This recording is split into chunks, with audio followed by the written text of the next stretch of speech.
রাজাকারের ট্যাগ দিয়ে, জঙ্গিবাদের ট্যাগ দিয়ে জেলখানায় ভরা হয়েছিল। আল্লামা সাঈদীকে বলা হয়েছিল আপনি জাস্ট ইসলামের রাজনীতি ছেড়ে দেন, আপনাকে আমরা রাজকীয় লেভেলে রাখবো। আল্লামা সাঈদী বলেছিলেন আমার জীবন থাকতে আমার জীবন যাবে, বাতিলের সামনে আমি সাঈদীর মাথা হতে পারে না। এক নাম্বার, কোরআন পার্লামেন্টে গেলে ইনসাফ কায়েম হবে। দুই নাম্বার, আর একটা কথা মনে পড়ে গেছে, বলা যাবে না, পারমিশন পাচ্ছি না, বলা যাবে। দুই নাম্বার লাভ হলো যদি কোরআনটা পার্লামেন্টে যায়, বাংলাদেশে জবাবদিহিতামূলক রাজনীতি করা possible. Let me give you another example. আমি আসিফ হুজুর কথার কথা রংপুর এক আসনের এমপি হলাম 2026 সালের ফেব্রুয়ারি মাসে নির্বাচিত হওয়ার পরে। আমার কথা হচ্ছে জবাবদিহিতামূলক রাজনীতি মানে কি এটা বুঝবেন, এটা আল্লাহ কোরআনের সংবিধানের কথা।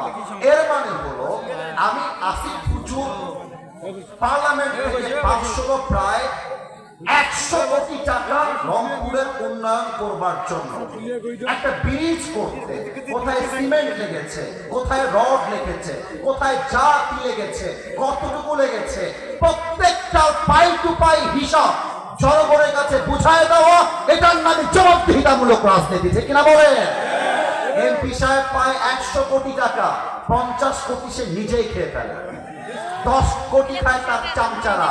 আমরা আগামীর বাংলাদেশ এমন দেখতে চাই না। আমার জন্য যা বরাদ্দ হবে প্রত্যেকটা এলাকার এমপি মেয়র যারা আছে 1 টাকার হিসাবও জনগণের কাছে পাই টু পাই বুঝায় দেওয়া লাগবে, ঠিক কিনা বলে? সর্বশেষ কথা বলে তাকবীর দিয়ে মূল ওয়াজে যাব।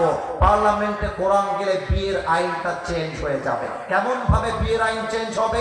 এখন আইন আছে 18 বছরের আগে নাকি কোনো মেয়ে বিয়ে করতে পারবে না। আমার প্রশ্ন, 18 বছরের আগে যদি কোনো মেয়ে বিয়ে করতে না পারে, 16 বছরের মেয়ে পার্কে গিয়ে টিকটকে নেচে বেড়ায় কেন? আমার প্রশ্ন, 18 বছরের মেয়ে যদি বিয়ে করতে না পারে, 16 বছরের মেয়ে তার বয়ফ্রেন্ড নিয়ে পালিয়ে যায় কেন?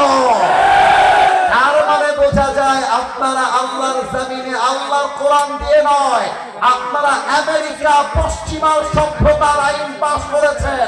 আমার কথা, যদি যুবকদেরকে সঠিক বয়সে দিয়ে দেওয়া যায়, আগামী দেশ হবে মাদক মুক্ত দেশ, নেশা মুক্ত দেশ, ধর্ষণ মুক্ত দেশ, জেনা মুক্ত দেশ। হাত তুলে বড় সবাই, ঠিক কিনা? এবার সবাই তাকবীর দেন, নারে তাকবীর।